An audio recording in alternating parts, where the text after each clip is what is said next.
Hello friends, welcome to study room. আজ এই ভিডিওতে আলোচনা করব ভারতীয় মুদ্রার ইতিহাস নিয়ে। সাথে জেনে নেব ভারতীয় মুদ্রা সম্পর্কে কিছু অবাক করা তথ্য। ভিডিওটি শুরু করা যাক। ভারতীয় মুদ্রার নাম ইন্ডিয়ান রুপি।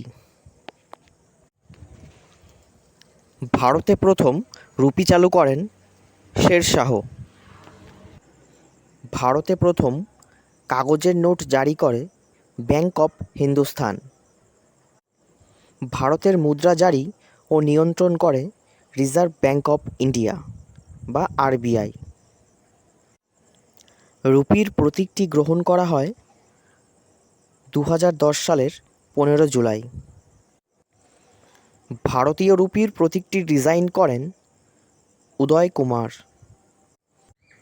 বিশ্বের কয়েকটি দেশের মুদ্রার নামও রুপি, কিন্তু সেই রুপির প্রতীকগুলি আলাদা। আসুন দেখে নেওয়া যাক সেই সব দেশের রুপির প্রতীকগুলি। ভারতীয় রুপির প্রতীক, শ্রীলঙ্কান রুপির প্রতীক, পাকিস্তান রুপির প্রতীক,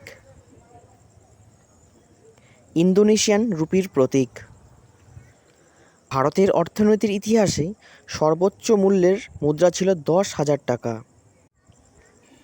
এটি চালু হয় 1938 সালে এবং এটি বন্ধ হয় 1978 সালে। ভারতীয় মুদ্রার নোটগুলি কিন্তু কাগজের তৈরি নয়, এগুলি তুলো, বালসাম এবং পলিভিনাইল অ্যালকোহল দিয়ে তৈরি হয়। 2010 সালে আরবিআইয়ের 75 বছর পূর্তি উপলক্ষে আরবিআই 75 রুপি মূল্যের একটি বিশেষ কয়েন তৈরি করে।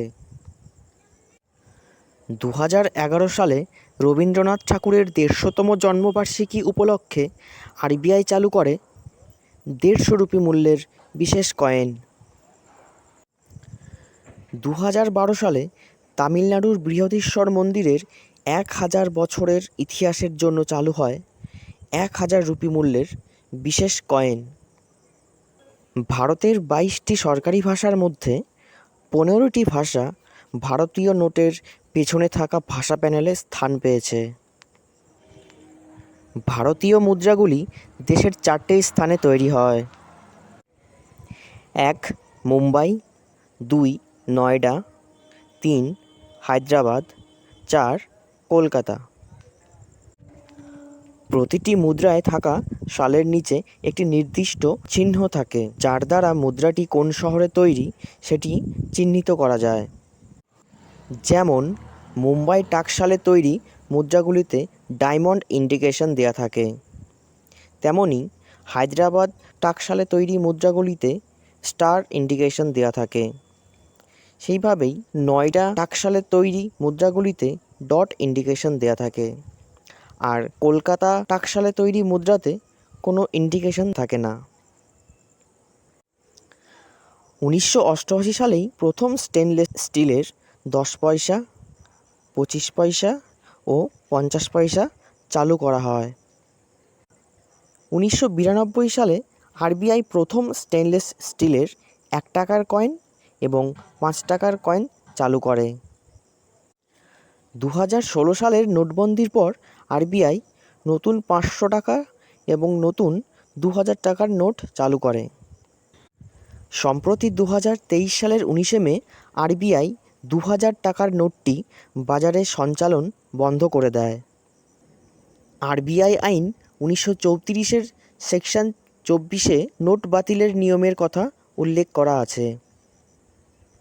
আরবিআই আইন 1934-এর সেকশন 24-এর ধারা 1 অনুযায়ী 8ই নভেম্বর 2016 সালে 500 এবং 1000 টাকার নোটগুলি অবৈধ বলে ঘোষণা করা হয়েছিল। 2016 সালের আগেও ভারতের অর্থনীতির ইতিহাসে 1946 এবং 1978 সালে নোটবন্দি বা বিমুদ্রীকরণ করা হয়েছিল। ভারতীয় মুদ্রার নোটগুলি ছাপা হয় মহারাষ্ট্রের নাসিকে। আরবিআইয়ের মতে ভারতে প্রতি বছর 2000 কোটি টাকা মূল্যের নোট ছাপা হয়। একটি 1 টাকার মুদ্রা তৈরি করতে আরবিআইয়ের খরচ পড়ে 1 টাকা 11 পয়সা। একটি 2 টাকার মুদ্রা তৈরি করতে আরবিআইয়ের খরচ পড়ে 1 টাকা 28 পয়সা। একটি 5 টাকার মুদ্রা তৈরি করতে আরবিআইয়ের খরচ পড়ে 3 টাকা 69 পয়সা। একটি 10 টাকার মুদ্রা তৈরি করতে আরবিআইয়ের খরচ পড়ে 5 টাকা 54 পয়সা। একমাত্র 1 টাকার নোটেই ভারতের অর্থ সচিবের স্বাক্ষর থাকে। বাকি নোটগুলিতে আরবিআই গভর্নর স্বাক্ষর করে থাকে। ভারতীয় মুদ্রার 1 টাকার নোটের পেছনের ছবিটি সাগর সম্রাট নামক অয়েল রিগের। 5 টাকার নোটের পেছনের ছবিটি একজন কৃষক এবং একটি ট্রাক্টরের। ভারতের নতুন 10 টাকার নোটের পেছনের ছবিটি কোণার্কের সূর্য মন্দিরের। নতুন 20 টাকা নোটের পেছনের ছবিটি ইলোরা গুহার। নতুন 50 টাকার নোটের পেছনের ছবিটি হ্রদসহ হাম্পির ছবি। নতুন 100 টাকা নোটের পেছনে থাকা ছবিটি রানী কি ভাব মহলের। 200 টাকার পেছনের ছবিটি সাঁচি স্তূপের। নতুন 500 টাকা নোটের পেছনে থাকা ছবিটি দিল্লির লাল কেল্লার। নতুন 2000 টাকার নোটের পেছনের ছবিটি মঙ্গলযানের। আজকের ভিডিওটি এই পর্যন্তই। ভিডিওটি ভালো লাগলে লাইক করবেন, আর এমনই সব ইনফরমেটিভ ভিডিও দেখার জন্য চ্যানেলটিকে সাবস্ক্রাইব করে নেবেন। ধন্যবাদ।